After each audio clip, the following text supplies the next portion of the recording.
All right, everybody, welcome back to episode, what is this, 7 of the Champions of Small Business? I think it's episode 7. Nice. Yeah, I'm excited. I'm joined today with Zach Ausherman of Ausherman Painting, and I've known Zach for a couple years now.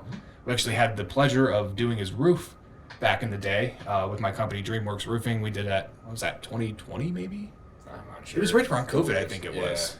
Yeah, because I remember it being weird. Like, we went into the house to do some stuff, and it was like, I didn't know how to handle myself. I didn't care about that. But yeah, Zach runs a great painting company, Ausherman Painting. You guys are located right in Mechanicsburg or York? Yeah, we're York, based, right? we're based in York. I live up here in Mechanicsburg. Yeah. And then I have 3 crew members up here in New Cumberland, Cumberland here in Mechanicsburg. So, Okay. Yeah, we're growing up here. Yeah. We actually partner with HomeRight. Oh, dude, right down the road here. Yeah. I had no idea. Yeah, they're allowing us to store some stuff there. And, Nice. my eventual goal is to have a small, don't need anything huge, but a small location up here. Yeah. Yeah. It's gotta be hard for a painting company to have like a location and bring in that overhead. Yeah. Having a location. Yeah, we don't need much. Yeah. And the growth up here is a lot better than it is down in York. York is Really? growing a little. Yeah. And I haven't seen the stats lately, but I think Cumberland County, for 7 years running, was Fastest growing. Yeah, so we're gonna take advantage. Absolutely. Of course. So. Yeah. Now, do you guys do a lot of new construction work, or do you? Not at all. No. Yeah, it's residential repaints, and Yeah. then we do some commercial repaints. Residential to commercial, probably about 70 to 30%. Mm-hmm. The commercial stuff is offices, church work, that kind of thing. That Yeah. kind of mimics residential work. It's a little more sensitive. Yeah. That people are willing to pay Right. for. So Do you prefer commercial or residential? I prefer residential. That's so crazy. Yeah. You always hear the opposite. Yeah. I always at least in roofing, I always hear the opposite. Sure. People say I'd rather deal with resident or commercial all day long than to deal with homeowners and residential. We do. That's all we do too. So. Well, I'd rather work directly for the customer than working for someone else. Yeah. And then working, because we deal with some GCs, not a ton, Mhm. but there have been times when there have been an issue and they won't allow me to go directly to the customer. I got to go through them. They got to talk, then has to come back. And Oh, meanwhile you're sitting there like, right. This is answer. This is aggravating. Yeah. Why can't I just go talk to them? Right. We'll figure this out in 5 minutes instead of doing all this back and forth stuff. Yeah. So I'd rather just work directly for the person paying the bill Right. and make sure they're happy and go Sure. our merry way. Absolutely. Well, bring me back to the beginning, man. Tell me who is Zach Ausherman? How did you get into this business, and how did you kind of arrive to where you're at today? Sure.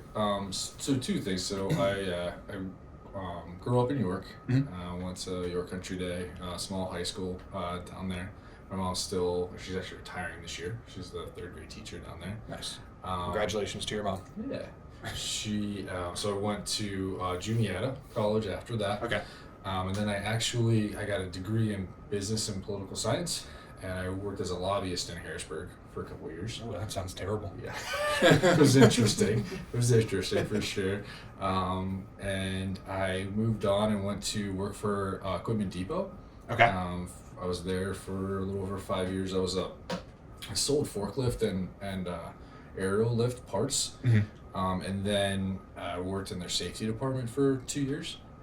And I lost that job the same time that my dad, who was grooming someone to take over the business, let him go.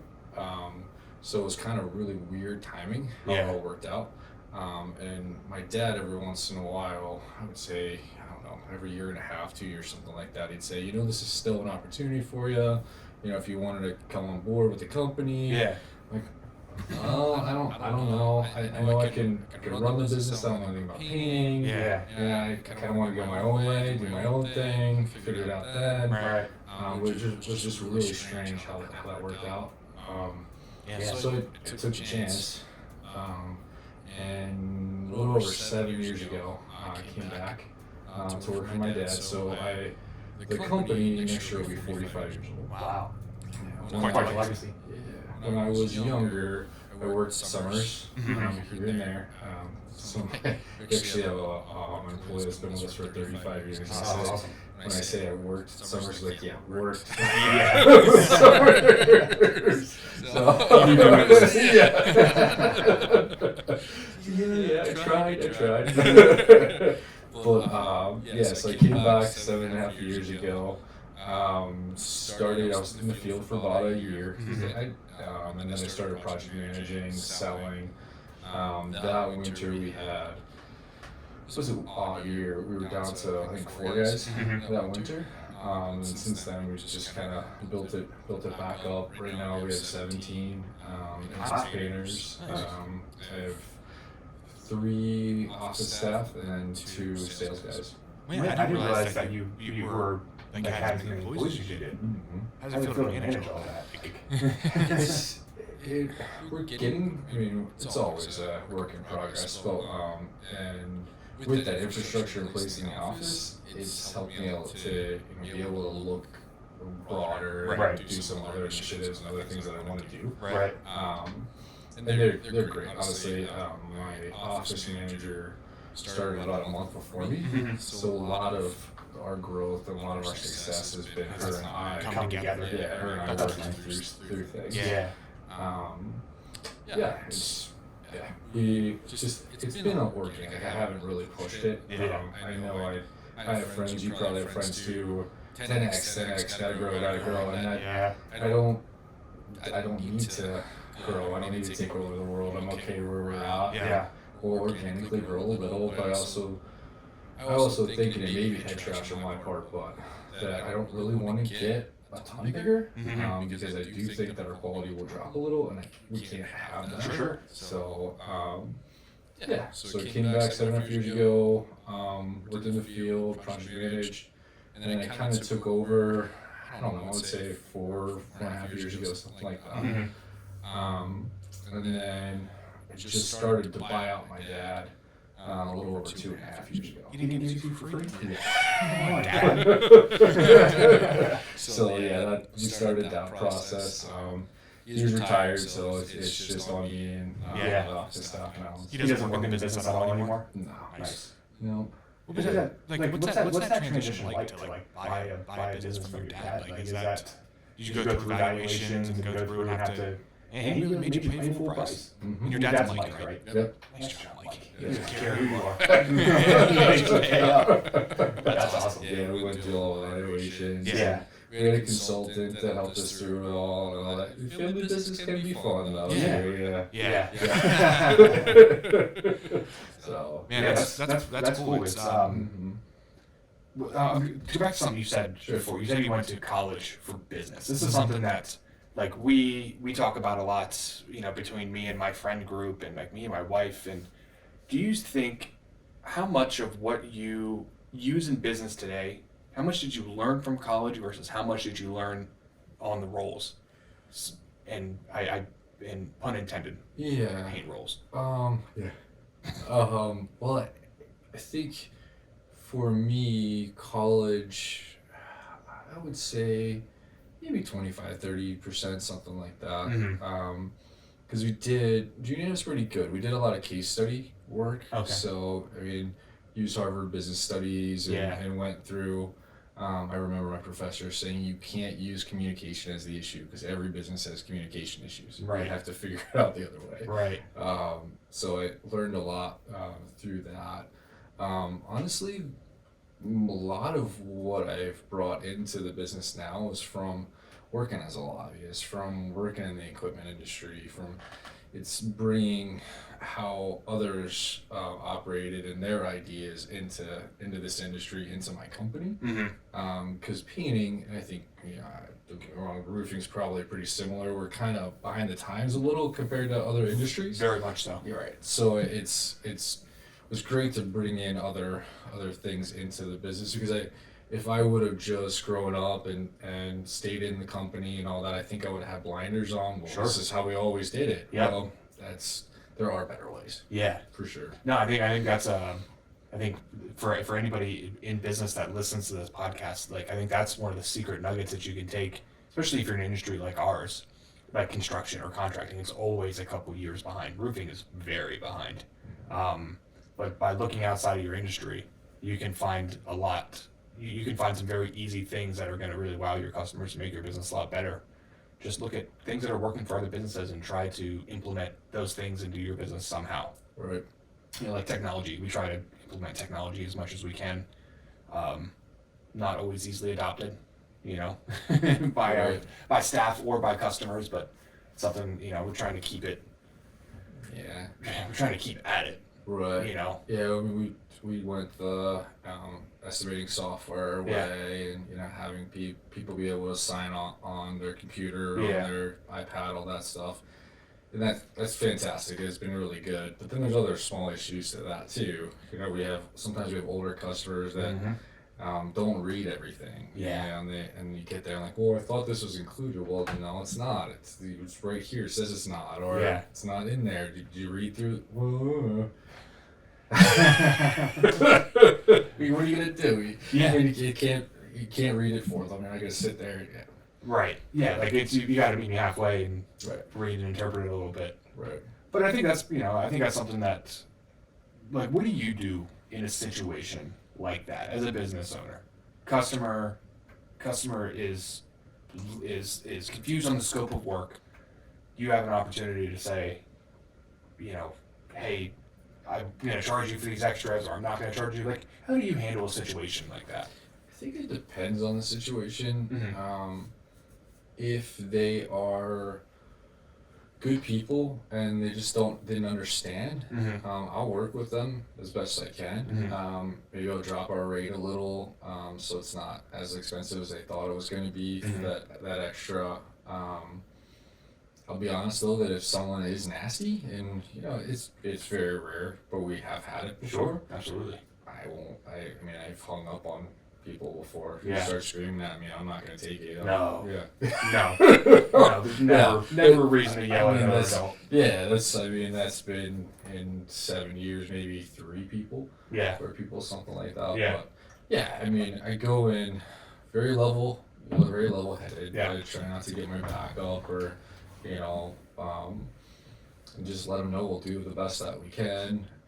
Sorry this was a miscommunication, or sorry this happened this way, or whatever. And, we'll lower our rate and get it done for you. Yeah. And it's more important. I always tell my guests, so our projects do have hours that they need to try to hit as best they can. Sure. Now, if they do go over a little, it's okay as long as the job is at quality. Yeah. Because that customer will call us back. And they'll call us back again, and they'll call us back again. So we'll make up those little bits of hours that they went over. Sure. Because I see other contractors do it, and I know other painting contractors that do it. Well, we're so close to the hours, we're gonna skimp on this or skimp on that. Well, people can see that. Yeah. Customers can see that you're doing that, and that's not who we are. If I lose a little bit of money on this one, that's okay. Yeah. We'll be fine in the next 2 or 3 with them because they're gonna love us. Right. I think that's a super important lesson, that like you're not gonna make money on every job. Right. And I learned that one the hard way after trying to pull money out of every single job. Right. And then getting really mad and upset with myself and my guys. Right. When it doesn't happen, and it's just one of those things that I guess you just learn as. We don't have a lot of repetitive customers though, right? We don't. No, right. It's a one and done. Yeah. As long as we do our jobs right, we'll never talk to the customer again. Right. That's our like sign off with them. It's like, hey, it's been great. It's been really nice working with you, but I hope I never hear from you again. Because if I do, it means that you might have a problem. Yeah. Yeah. I would say honestly, about half of our customers are repeat. That's awesome. Yeah. We'll go do a bedroom and then they want a kitchen done. Yeah. And then they want this done. Right. Yeah. So we're completely opposite, and all our documentation says we want to be your painter for life. Yeah. So whenever you need something, we'll be there. Yeah. So. Man, that's something that's such a big anxiety for us. Sure. It's because it's just a constant grind, right? What can you do marketing wise to churn new customers? How can you just churn, get new customers? Now, if you do a good job with one person, they're an advocate for you for life, and they'll always find you new work. But you got to find a person at an exact moment in time when they need their roof replaced, and They could have lived in that house for 15 years, and they're going to live there for another 40. So your time that you have to catch them is like this big. Gotcha. You know, so that's something that's definitely like, talk about my number one anxiety in business is just how can we generate more customers? Sure. More leads. Sure. Yeah, I mean, that was a great point that you said. So I always say that after your employees, your customers should be your second biggest advocates. Right. So we try to get referrals from Yeah. them. In painting, it's seasonal too, just like you guys Mhm. are. So we can't work outside. Yeah, in the winter. Yeah, December through March, pretty much. Yep. So we really market back to our customer base. Really try to get referrals through the winter. Mhm. And we, as best as we can, we haven't laid anybody off in like 6 years, something Nice. like that. That's awesome. So it's really important for me that we do everything we can to sell work to keep the guys going. Right. Yeah, it's such a grind. Mm-hmm. But that's pretty good. You haven't laid anybody off in 6 years. Mm-hmm. Man, what was it like having to lay off? That were you at the helm whenever you pretty guys much, did that? yeah. I think we brought him in and we just let him know that we just don't have the work for about a month and a half. I think he was okay. Yeah, it wasn't like a thing. No, That's good. Most people that are in the painting industry know that can happen. They understand. Mm-hmm. Yeah. Yeah, but that's one thing that is a real big feather in our cap that we haven't had to do in a long time. Absolutely. There are some weeks here and there that we'll maybe do training to fill the week. Sure. Or they're okay with taking a Friday. Yeah. That kind of thing. Right. One thing I found pretty quickly, it made sense. Some of the older guys that have been doing this for a long time, Mm-hmm. they almost like that little bit of downtime Yeah, as sure. soon as winter hits, because you've been grinding, you've been working outside, you're dealing with the heat, the elements, all that. It's kind of nice to have a little bit of downtime before you get back into interior stuff. Yeah. So you guys like, we were talking before this that you said you guys like exterior painting. Mm-hmm. Man, Yeah. that was like one of my first jobs as like an adult. Sure. I responded to a College Works painting ad, Mm-hmm. and it was a kid from Carlisle. His name was Gary, and like no idea what I was doing. First day on the job, I kicked over a bucket of paint in someone's driveway. The next day, I oversprayed onto a Mercedes Benz. Oh. Yeah, like he gave me a shield and put a paint sprayer in my hand. He's like, figure out how this thing works, and so I figured out how it worked. Went up, I started painting this thing, but like I was on like a 32-foot ladder, like all the way up, and I was using this, like you're supposed to use the shield, and I was spraying, and I was like, this shield's too much. I'm just not gonna go across. But it was windy, right? So the wind was like picking it up and like whipping it around the house, all the paint droplets. And there was a black Mercedes or a BMW or some like nice luxury car. It was right in Mechanicsburg. I drive past it all the time, and I think about it all the time. That's funny. Like the lady was like, I understand, like stuff happens, but then I went to paint the door, and I did a terrible job painting this door, and she asked me to leave. She was like, "Can you please leave?" Yeah, that's how I. Nice. That was my first introduction into the trades. There you go. And then we'd be in Carlisle and like doing on like College Street all these like massive like old historic homes, Beautiful old homes. old homes, and they put me on there, like these. This was back like I didn't know anything, Right. The guy just turned 18. Wow. And but yeah, so I got a lot of respect for exterior painters. There's a lot more work that goes into it than what you what you think, because painting is one of those things that like it's something that someone can DIY themselves. There's enough YouTube out there that somebody could realistically probably watch enough Bob Vila to learn how to do it the right way. Right. That's something like you deal with a lot is people like shopping you against themselves. Inside. Yeah. Because they can prep out a bedroom and paint a bedroom. A lot of people do that on their own. Yeah. We'll get a lot of foyer calls or. They want you to do the high stuff. High stuff, yeah. Or kitchen cabinets. Sometimes a lot of people don't want to do those kind of things on their own. It's tedious. Yeah. Outside, honestly, it's becoming. I think less and less people are doing their own outside work. Yeah. People are scared to get on ladders. Right. No longer. Deal with the elements. Yeah. That kind of stuff. So we do better outside. Yeah. Nice. Yeah. I might cut this out, but I'm gonna check my camera real quick. I realized I forgot to put it on like the airplane mode, Okay. and if someone calls me or texts me, it stops the video. Okay, we're still good. But but yeah, that's interesting. What was I trying to do? I screwed myself up. You were talking about next year. Oh yeah, well, next year. So, but yeah, that's something that I always wonder if like people in the trades deal with, like, because we don't really deal with it. Nobody's gonna go up there and do their own roof. It's not like, well, I could go buy the materials. Right. The materials are only this much, but like with painting, it's so accessible to a lot of people that like, I feel like I would have a hard time dealing with that constantly.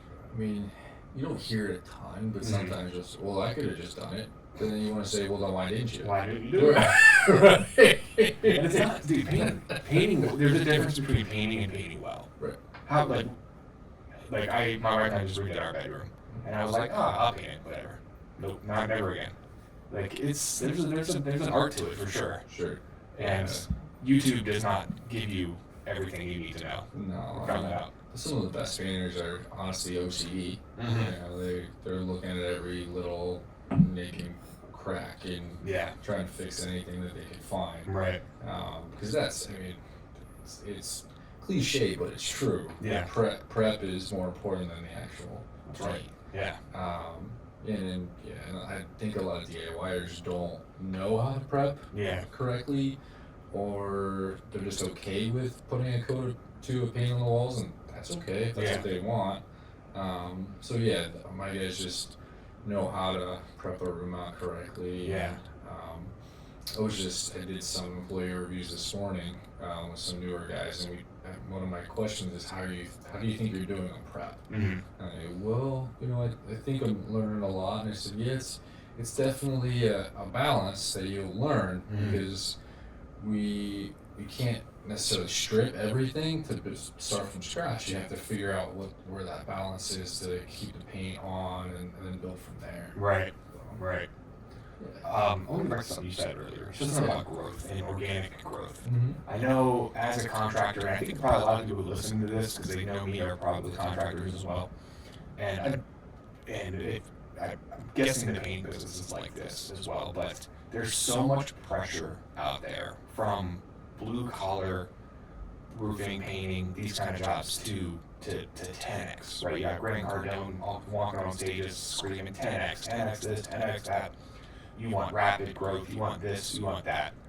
How do you deal with, like, fragmenting your mind, stepping away from all the noise that comes from being a business owner and people and other companies trying to force growth down your throat? Because it's a good question, because it's something I struggle with. Right. I struggle with, sometimes I'm like, I want 30% growth year over year, 30. Right. And it's like, well, you better 30% year over year, you better have a strong floor. Yeah. You better have a strong foundation. I think I just know myself. Yeah. I don't need to take over the world. I'll be happy with my goal is to have a company like 2022 paint or something like that. Yeah. And have a really solid painting business. Yeah. That we're paying our guys well. My guys on average make $26 an hour. Nice. Now. And I'd like to even, make that better. And be able to raise our rates and still do well. And we are a little bit of a niche. We typically are, I think 25 to 30% higher than the next guy most of the time. Mm-hmm. But it's going to be done right. Yeah. We have almost 300, 5-star Google reviews that I noticed. So we try to do everything we can on that side. I do read a lot, and you are right. There are a lot of, influencers or whatever that say you gotta grow. And Yeah. You know what? I'd rather grow personally.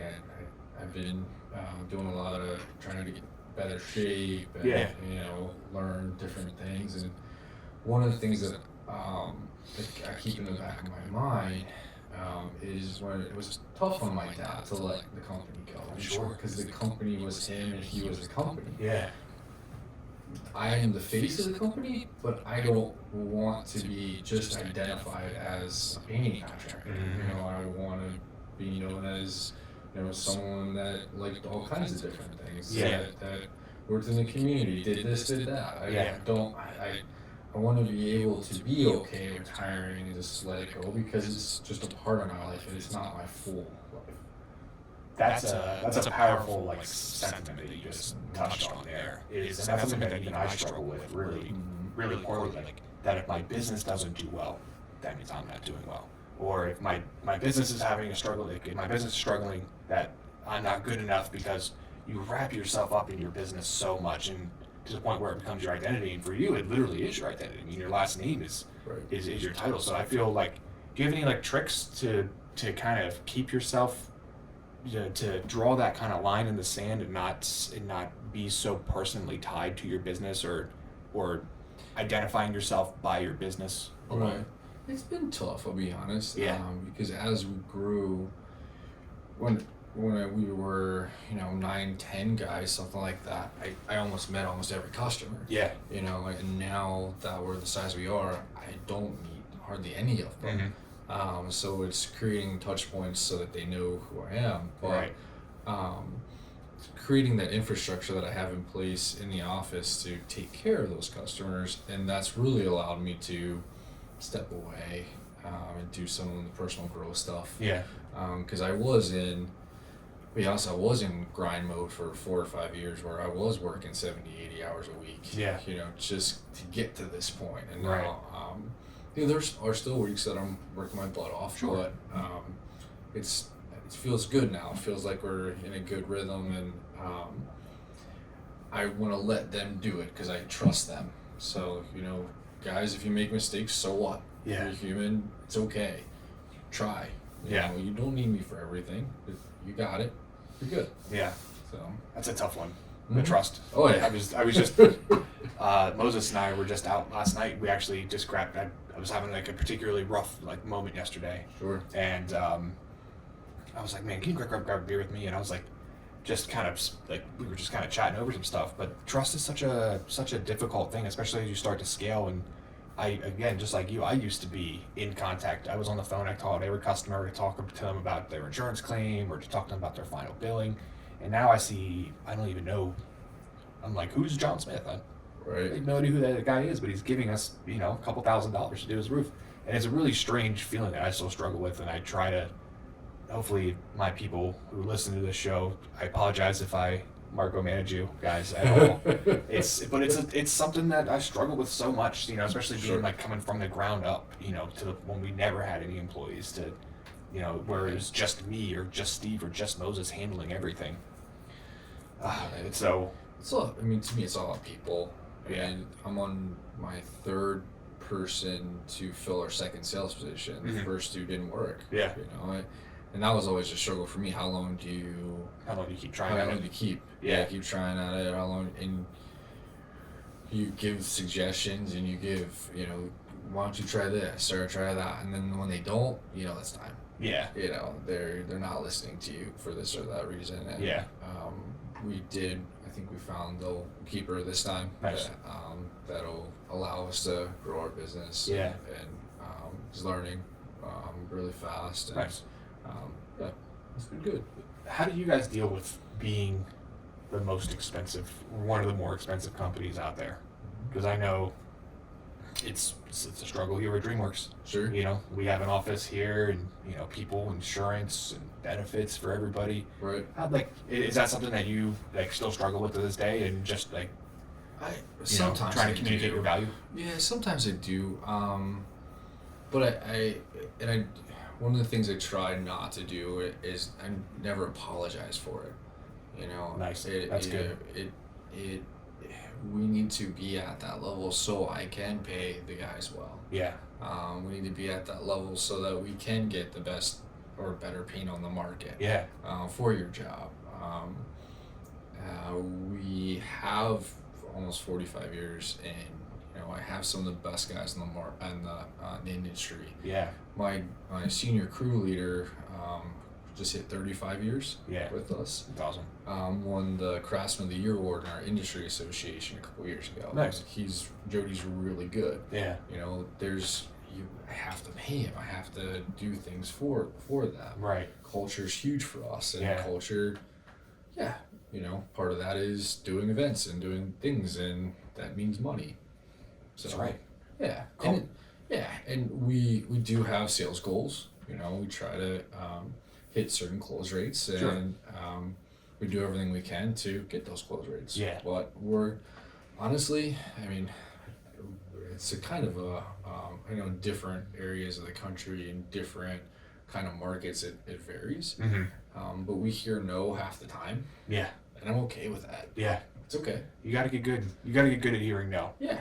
It's all right. Yeah. The next person will say yes. Yeah. So it's okay. Yeah. And you go through, I know you know this, it's really odd. You'll go through these valleys where you're home, hear no for like 2 weeks straight. Like, Oh, yeah. What happened? Yep. Like, what is going on? Oh yeah. Then all of a sudden they just tick up. You get Yeah. 5 or 6 in a row. Yeah. It's just a law of averages. Yep. Well, and I think that's where you mentioned it earlier. Like culture plays such an important role because if you have a salesperson or just an employee that is in one of those lulls, while they're down, one of your other people might be up. Or if there's a good enough culture around them, they know that like they can make it out of there. Right. Because culture is something that like I didn't understand or try to focus on as much until just recently, just till maybe a few years ago. Sure. But yeah, let's talk culture for a second. Like, what's some of the things you guys do to try to keep culture up in your industry? One of the biggest things that I started to do right away was just say thank you. Nice. I appreciate you. Yeah. Like, it's kind of funny. I would say maybe 2 years ago, something like that. I actually had an employee complain that because I forgot to say thank you. You set the bar too high. Right. Like, oh, sorry. And every time I get off the phone, I say, hey, thanks. You know, that's huge for people. Yeah. I mean, they want to be appreciated, and Yeah. that's just a real simple way to show them appreciation. That's good. Other things that we do, I give raises when they're due. Like my background in nonprofit and corporate stuff, you had to wait for that year review. Yeah. You had to go through all that mess. Right. If you're doing well for me, I'm going to give you something. And Sure. like, guys love that. Yeah. You know, that we're small enough that I can pivot like that and make that happen. Yeah. We have a couple different WhatsApp feeds. Yeah. You know, so when we get a 5-star review, I put it on there. Say, hey, thanks, Steven, for making this happen. And everybody sees the review. Yeah. We celebrate birthdays, anniversaries. Nice. Just all the little stuff. Those little things add up. Mm-hmm. Yeah. You know, like we're not Apple. Right. You can't, or Google, where you have free lunch every single day and massage chairs and nap pods and things like that. Right. But it's true, man. It's those small little things carry you a long way. Yeah. One of the things I like to do at Christmas is I like to do a handwritten card just from me specifically to them. Yeah. You know, bring up something with that year, or, Yeah. you know, and that means a lot to them. Yeah. Yeah, instead of getting some kind of little form letter or whatever. Yeah. I think it takes time. Well, yeah. And that's okay. Yeah, and I think people know that. Right. You know, they're like, Right. oh, he actually took time to say like, oh, congratulations on your, you know, on your raise this year. I think you really deserved it, and yeah, it's that personalized. We did. Gotcha. We had a consultant years ago that helped us create our core values too. And then a couple of years ago, I saw a contractor. I think he's out in Columbus, Ohio, a painting contractor that was giving out awards that were corresponded to those core values. Yeah. That's a great idea. So the last 3 years, that's what we do at the end of the year. Nice. And I don't have any input in those. The employees all vote. Oh, that's Who cool. gets those those awards. Yeah. So it means a lot that the other employees have voted them in for those awards. That's such a good team building thing. Mm-hmm. Have you ever heard of EOS? Mm-hmm. Yeah. We run EOS here. Yeah. Kind of diet version. We don't stick to it as well as we should. But that's one of the things they really harp on is core value and a core value bonus. Yeah, okay. Anytime we see one of our guys, showing one of our core values or believing in one of our core values here in the company, we have like a stack of gift cards that we keep around, and then bam, if you showed excessive enthusiasm this one day, bam, we got you. Nice. Or if your communication is off the charts with this customer, bam, there you go. Teamwork's another one of ours. If you jumped in and helped somebody out, bam. Nice. So yeah, it's a cool thing. And core values is such a, like, I think it's an understated part. And it sounds like, from what I'm like hearing from you, it sounds like your core values are very much like your kind of guiding light, right? Yeah. Like, with the growth thing, you Right. could let the noise of these influencers in the industry get to you and say, I need to Gen X, I'm going to the Grant Cardone conference, woo! But your core values kind of help to keep you Right. a little more grounded, so you always have a vision as to where you're going. Yeah. And they were all created by the crew leaders at that time too. Nice. I had input as we created them, but Sure. craftsmanship's our number one core value. Yeah. That's huge for us. We have to do quality work at our price point. We just do. Yeah. And then we have customer care, taking care of the customer, employee development. Nice. I do believe that a true craftsman not only does their craft well, they also pass along their craft to the next person. So that's huge. We have a training manager in place that trains new apprentices. That when we say that they're trained, they actually are. Yeah. Yeah, you can confidently send that person out on their own. Know they're going to do a good job. Right. Yeah. Right. And then leadership. We really try to be a model or a leader in the industry as much as we can. And just show others what actually needs to happen to do it well. Yeah, I love that. I love hearing someone with a solid set of core values. We were just talking earlier today, actually, and we're gonna be hiring some new people for we have a second location up in the Lehigh Valley, and we're gonna be hiring these people, and we're like going through like what are the expectations of 2 to 4 people there, and Moses chimed in and he was like, core values. So you have to be able to recite our core values, and I was like, man, that's good. That's good. Ingrain that in them from the start. That way they have the same vision that you do. Right. What's the biggest problem that you're facing in your business right now, would you say? I would say it's probably finding employees. We've done okay, and it's gotten a little better here and there. Yeah. We at one point we were able to interview 3 or 4 people and actually hire one of them, which is great.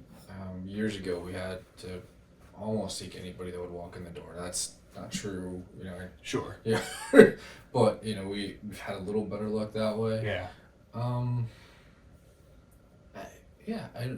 A challenge.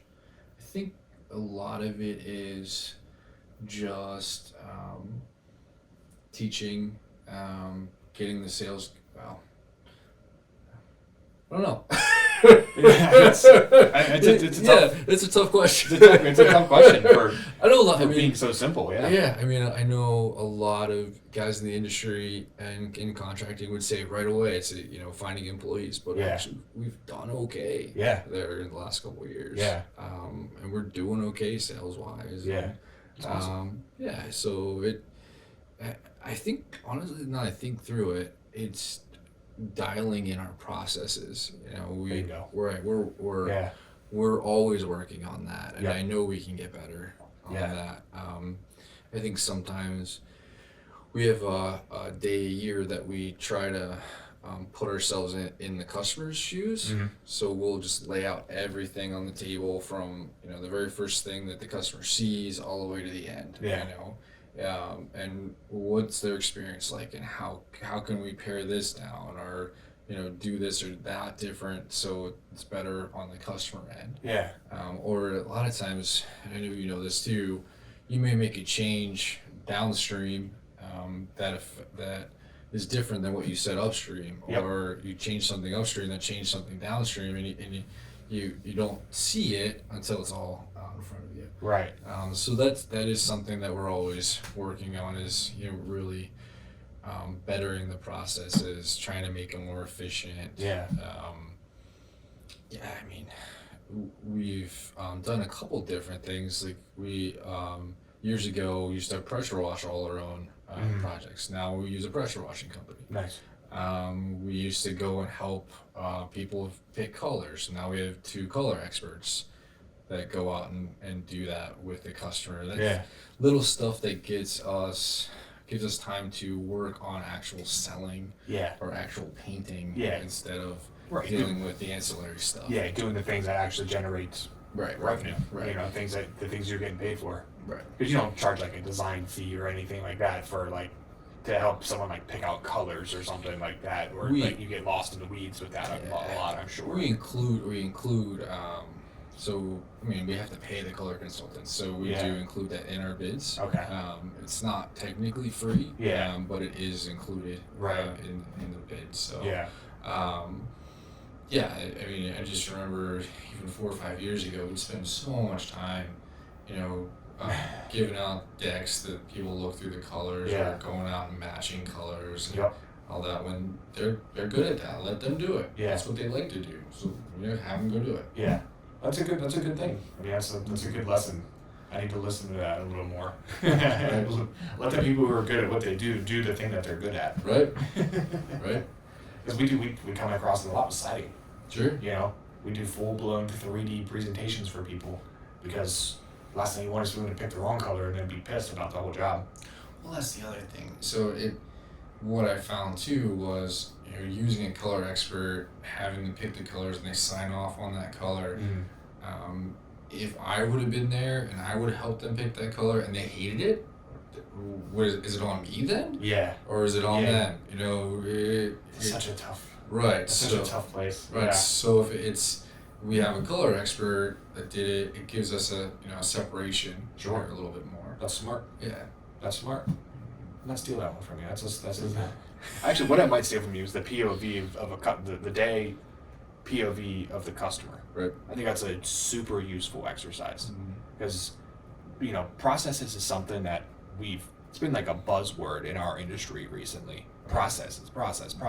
What's your, do you have a manual? Do you have this? How are you going to sell your business if you don't have a manual, kind of thing? And it's like, shit, like all these years we just flew by the seat of our pants because out of necessity, but you put together so many of these like informal processes that only you know and that only you understand. And I had a big problem with that, now to try to do all that work, it's like trying to write a book backwards. It's right. It's joining a BMX race and then learning how to ride a bike. Right. Like that kind of thing.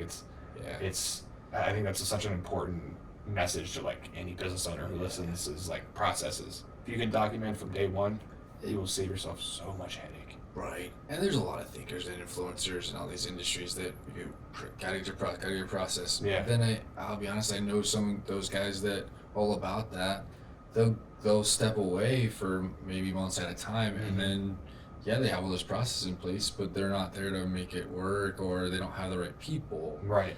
It's a combination of people and process. Yes. You can have all that stuff written down, but if there's no one there to make sure it happens, right, or the right people there to make sure it happens correctly, it doesn't matter. It's the 3 Ps, right? Right. People, process, product. Right. They're important in that order. Right. Gotta have the people for the processes. Right. But dude, that's such a it's something that we struggle with so much. Processes, how we can make it better. I'm gonna steal this. We're gonna do this exercise, and we're gonna pretend like a roofing crew is coming at 7 a.m. and clanging on your house all day long and hearing, feeling what people feel. Sure. I think that's because the customer experience matters to us so much. With something when someone is this gentleman I follow named Adam Sand has this saying, and it's you got to try to Uberize the experience of the customer, because right now in this world you can't let Uber give the customer a better experience for a $7 sandwich than you are for a $7,000 roof, because Uber is that same thing, like or not Uber, DoorDash or whatever, Uber Eats. Sure. It's like, hey, the guys picked up your order. Hey, they're on their way. Hey, he just put it out the door. He didn't knock because you put the little note in there not to knock. And here's a picture. And hey, tell us how we did. And that's over a $7 flawless on it for a $7 sandwich. And then, us, or not necessarily us, but people in our industry, it's like, that'd be $7,000. Like. Pictures? You want pictures of what I did? Hell no! That guys don't pick pictures. Right. That's such an important thing, like to engineer a better customer experience, like on purpose. Right. It's tough because one of the things that we do struggle with is, we learn over time, because you do have customers that try to take advantage of you too. Sure. It's part of contracting. It's gonna happen. Yeah. So you put these things in the proposals and the proposals end up to be these crazy lengthy things, and then it comes down to, well, do we expect them to read it all? Is there other ways that we can convey this information to them? And I really do believe that we live in a TikTok culture. Mm-hmm. So one of the things that you guys were talking about earlier, you guys do a lot of videos. Yeah, that's one thing that we're going to start to do a little bit more of, because people will digest a 1.5-minute long video a lot easier than they would reading a 7-page document. Yeah. They're gonna fall asleep halfway through a 7-page document. Right. Yeah, video is so key. With something like maybe I shouldn't give this idea out, but like an addendum to our contracts being like a video portion. You know what I mean? Like, all the details of your contract are just explained to you, because I can explain it to you in 3 minutes, and then you can rewatch it. You can get my inflection. You can get all these little minute things that I think are going to engineer a better customer experience. Yes. And then that's part of your contract. Like, hey, I'm going to explain this. Here's a video of me explaining your scope of work. Nice. I think that's kind of an interesting little tidbit of. I think that's where it's going. Right. Guys like us, we're going to be forced to get very digital with our companies. Well, we do the EOS stuff too. We had one of our quarterly meetings, and I was thinking through marketing and trying to think ahead. And I talked to Alexa to turn my lights off in my house. Yeah. With everything going automated, are people just going to ask Alexa who's the best painting contractor? Yeah. And I asked her the other night. We didn't come up. I don't come up yet. Right. DreamWorks doesn't come up either. Right. Like what's going on? Like, you got to think about that kind of stuff ahead. Like, it's really hard. But, that's where we're going. It's going to be people always want to find. It's like water that always finds the easiest way to get through something. Yep. That's what people want, easy. That's right. You got to make it easy. Yeah. Yeah. So does EOS, is it a pretty effective tool for you as far as like segmenting and managing your business and keeping things straight and not having your head in the clouds? Yeah. It's good to. I have a leadership team. It's me, my office manager, and my sales manager. So we'll go through our big rocks and pick 2 or 3 things to work on for that quarter when we can. You don't talk tactics in those meetings. You talk big things. You talk big ideas. Yeah. Right. Big ideas. Talk what can we afford to do this year? Yeah. That kind of stuff. And we always try. We don't do it actually at our shop. It's always away somewhere. Always off site. It's either at my house or we'll go to a coffee shop or and reserve a room, that kind of thing. Just and we'll tell everybody like you all got it for the day. We're focused in on this. Yeah. So you're doing EOS the right way. Try. You're really trying to. We're so bad at. We break the promises to ourselves all the time, where it's like we're gonna do the quarterly meeting right this time. It's off site, phones away. We focus 2 or 3 rocks, and because you don't want to make your list too long, because then if it's too much, you don't get anything done. If it's, and then we're like, oh shit, we're busy today. Let's just do it here. And now our rocks list is like 9 things long, and it's I'd be interested in talking to you a little bit more about. Did you guys use an implementer when you did EOS, or you're all self? Yeah, all self. We read Traction. Yeah. And, I got a copy sitting right there. Yeah, I saw. Was it who wrote that? I forget. Gino Wickman. Gino Wickman. I think I didn't see. I think I might have saw him speak. It was him or Lencioni speaking Lancaster. Okay. And he did a real short practice on how to get started. Nice. Which was cool. Nice. It was Gino Wickman. We went from there because there are management gurus and everything out there, and a lot of this stuff is kind of repackaged from other stuff. Sure. It is. Yeah. But for us, it seemed like a not crazy hard thing that we could do, and just take baby steps with it, and work through it. Yeah. It has been really good for us. Nice. Yeah, it's definitely something that I'm, everything I kind of do on this podcast, I'm like trying to, it's maybe a little selfish because I'm just getting free advice from all you guys. Yeah. And like Traction's the one thing I've heard it from 2 different people, and we have I have Craig Leary from Home Pros Central PA's coming in a couple weeks, and I know he's a big EOS guy, and it's just something that's like, I feel like every person who's running a company stress-free, somewhat stress-free, there's always stress that goes with it, but the ones that are running it more stress-free are running EOS system. It's all about having that operating system, huh? Right. Nice. Right, and it's taking that, putting those 4 dates on the calendar and getting away. Sticking to them. Yeah. Sticking to them. Don't break the promises that you make to yourself. Right. Any business coaches? Any coaches that help you out? I have. I have fired. This is a good way to start it. 3 of them. Yeah, 3 of them. So I go back to almost the very beginning when I lobbied in Harrisburg. Part of lobbying is kind of consulting to the businesses, and one of the older lobbyists at one point told me this. It was really interesting. He said, how you keep a client is if there aren't any issues, you make them. Oh. I'm like, oh, interesting. So I started to feel that with 1 or 2 of them. Yeah. So we got through your general stuff. We're clicking along here. Now all of a sudden, this is a problem. Yeah. I don't see it as a problem. Yeah. I think you're just making stuff up so that you can still charge us the $800 a month or whatever it was. Yeah.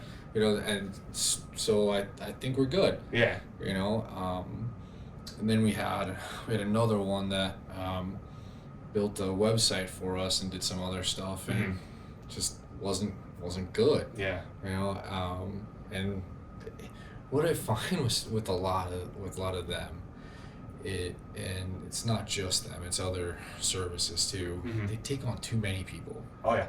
Yeah. Very much. And then they just can't service you for the amount of money that you're paying. Yes. And that just sucks. So bring on the people that you need to take care of your clients, or don't take so many clients. Yeah. You'd be okay with the amount of, or be well known that you're really good at this, charge what you need to charge, and then keep your client list short so that you can take care of them. Yep. It's such a frustrating thing, because I feel like as business owners, our lives are a giant sales pitch sometimes from other companies trying to sell you services. Absolutely. To get make 3 or 4 times a day. Every damn day. Right. Like Stevie, our front office girl, is basically just like, a lot of times it's just being our gatekeeper of people trying to sell us shit all the time. And it comes in the form of like people trying to sell you marketing, especially us like contractors. Like they think they're like, leads all the time. That dumb contractor doesn't know what he's doing. We'll do it for him. Right. But those service providers are spending an average of like 2 hours a month on your account. Right. And you still have to pay your $2,000 a month to them, or $1,500 a month to them. So it's I feel like that's such a uniquely, like, I wonder if other businesses and other sectors, like accounting, do they deal with constant sales pitches like we do all the time? I think a lot. Too. It's so easy now to send constant emails and calls and just pay a VA, virtual assistant from somewhere to make calls constantly. Yeah, it doesn't cost that much to do that kind of stuff. God. Yeah, It's annoying. It's so annoying. Yeah, dude, all the time. When some it happens every once in a while, one or two will get through. Mm-hmm. Well, can you use leads? No. Yeah. What do you mean no? Yeah. Like, we're fine. Yep. Like, I know and I've had a trusted friend of mine do some analysis. Mm-hmm. But we'd have to spend a lot to move the needle. Yeah. And I'm okay where the needle's at right now. Yeah. So why would I spend when I don't need to? Right. This market is a medium-sized market, and I don't have to spend a lot in marketing to get my name out there. Right. The 45 years and the 300 Google reviews kind of does a lot for you. Right. Yeah. That'll do a lot for you. Mm-hmm. I know. I'm always jealous of companies that have been in for 45 years. My God, it must be like shooting fish out of a barrel for you guys sometimes. Like people don't have trust in contractors. A lot. There are horror stories, especially in roofing. Right. Horror stories of the dirt ball falling out of his truck, drunk and asks for more money halfway through the job and it doesn't show back up and that kind of thing. I forget what point I was even trying to make there. But yeah, or to have 45 years under your belt is such an asset. Right. It's such an asset, man. One of the things that we did early on was, in our proposals it says we drug test and we background check. And we do. Yeah. They all you're are. going into people's homes. Right. Going to multi-million-dollar homes sometimes. Mm-hmm. Like you have to do that.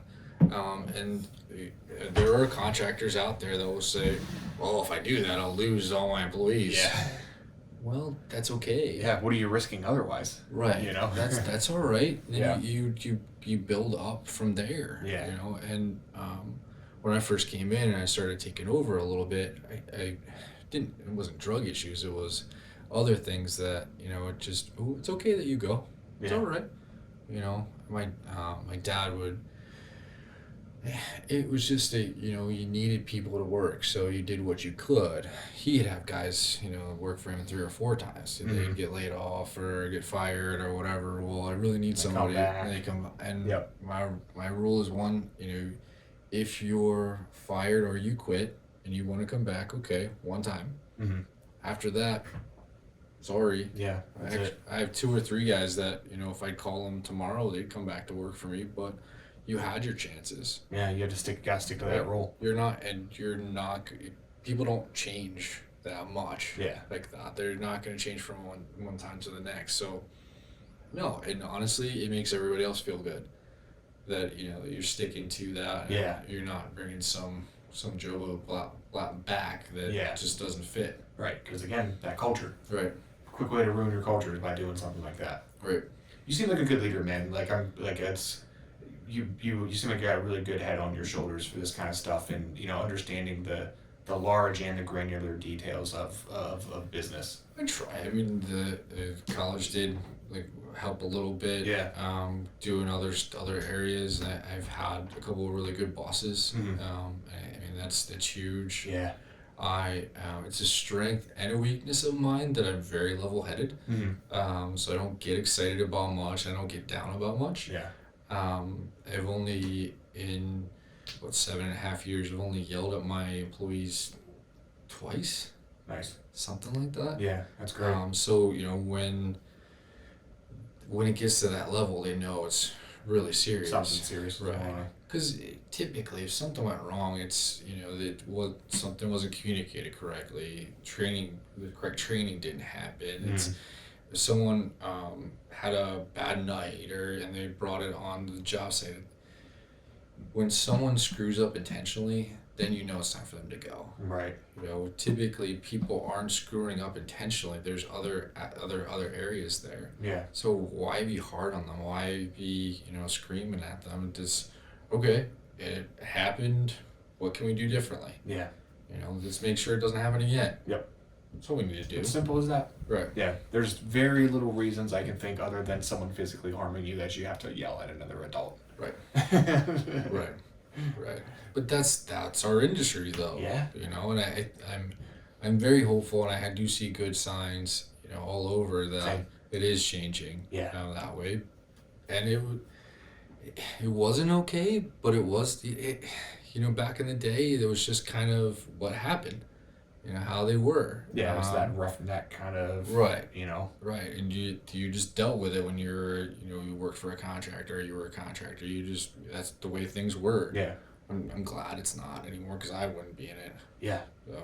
Well, and I think that's good. I think we're elevating our profession to where people can see an actual career. Right. Instead of those guys that are, they come back 2 and 3 times, and they work here for a little bit and then they come back. Like, so if you can build up an employee that legitimately can see a future with you, and we're just going to elevate our industry and hopefully shed all of this weight of the past, of the untrustworthiness finally. We try to weed out the hobbyists, is what I call them. Yeah, they think it's just a hobby that I'm coming to work for a couple hours here or there and painting this, and I'm gonna go do my own stuff, and that's where I'm gonna make my own money. No, this needs to be where you're doing it, and this is where you're gonna grow, and this is and I'll give you the way to do it. And here's how. You can do well. There are. My sales managers will retire, in 5 to 10 years. Mm-hmm. There will be opportunities down the road. Yeah. Learn what you can now, and you can grow with us. Right. Very cool. Yeah. Awesome. Well, Zach, we've hit an hour. Wow. And that was the fastest hour. Yeah. Ever. It was like super quick. Very cool. Man, it's been a pleasure chatting with you. I try not to take it too much further than an hour, because I know for me, like 3-hour podcasts, I have to listen to them in like chunks. Right. Like 1 hour is like kind of my limit. So, sure. Before we wrap things up, what's one like cascading message that you could give about being a small business owner, especially a small business owner in the trades? Like something that you could tell, if you could go to the rooftops and yell it out for other people, consumers specifically, if you could. Okay. If there's something that you want them to understand. Another hard question, I know. Yeah. So my message to contractors, I think there's 2 different messages. Sure. My message to contractors is, don't ever be afraid to price your work to what it's worth. Hell yeah. Yeah. I support that. There's a lot of guys out there that I know do good work, but they charge way too little. Yeah. And it just dilutes the market. That's right. Hell yeah, man. You know your worth and charge for it. Yep. I know some guys even locally, around here that do beautiful work. Charge for it. Know what the national average is. Know what the averages are around the area. And charge accordingly. Right. And on the consumer side, I think people need to understand that when you're good, you can pick and choose. Yeah. Who you work for. Yeah. Like, don't be a jerk, because I'm not going to work for you. Yeah.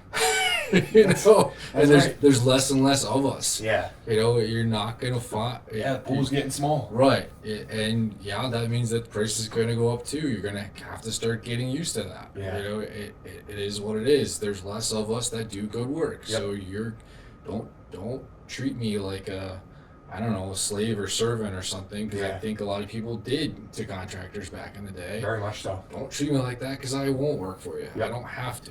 Yeah. Just realize that we're not a dime a dozen anymore. Nice. We're not. It's good. Yeah. That's a great message, man. Appreciate that. Well, let's wrap it up here. How can people get in touch with you, and if they need some of the best painting services around? You can go to our website. It's www.aushermanpainting.com. That's AUSHERMAN. It's a little long. Or you can call our office 717-843-4605. We do have someone on the phones about half the time. The other time it goes to an answering service that we call back. Yep. We get everybody on our bidding schedule within a couple weeks. Nice. and go from there. Cool, man. Yeah. All right. Well, thanks again, Zach. It was a pleasure. Seriously, man. I think I may have learned. I just kind of started using you as a business coach there for a little bit. So that's a nice for your advice. But thanks again, man. Really appreciated it. Thanks for having me on. Yeah.